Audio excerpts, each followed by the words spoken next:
Friends, today I would like to share with you some of my thoughts on the important topic, the sacredness of the secular space, particularly in a country like India. At the outset, it might look a bit contradictory to use these terms together because, as we usually understand, the sacred is sacred and the secular is secular. And very often, the sacred is associated with sacred spaces like the places of worship, like the churches, the temples, the gurudwaras, or other places of worship. And these are the places in which we have sacred rituals performed. And the devotees participate in these sacred rituals in a very devoted manner. It's something beautiful because it is in and through these sacred spaces the devotees connect themselves to their divine being. Whatever divine being they believe in, it is through these sacred places and sacred rituals they participate in the divine being's interaction with them. But what is the problematic with this? Particularly in a multi-religious and multicultural society like ours. The problem with this is often in a particular place of worship, people of that particular religion congregate and offer worship and perform rituals.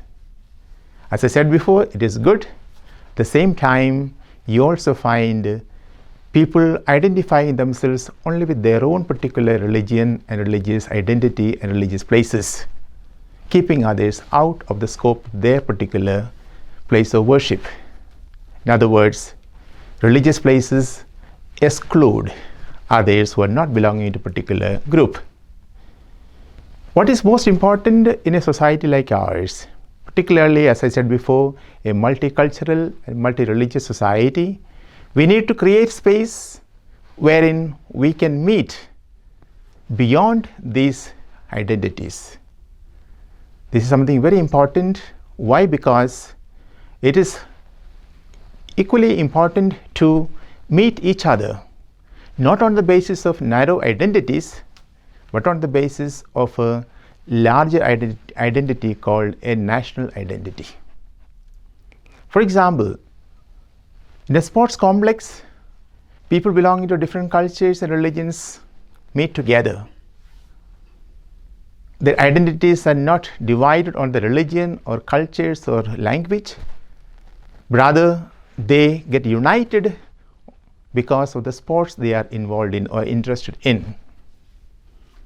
Another example to take is a place of entertainment, a cinema hall or other entertainment places. We do not look at the religious or social identity of the people who come there. They come there in order to have some good times.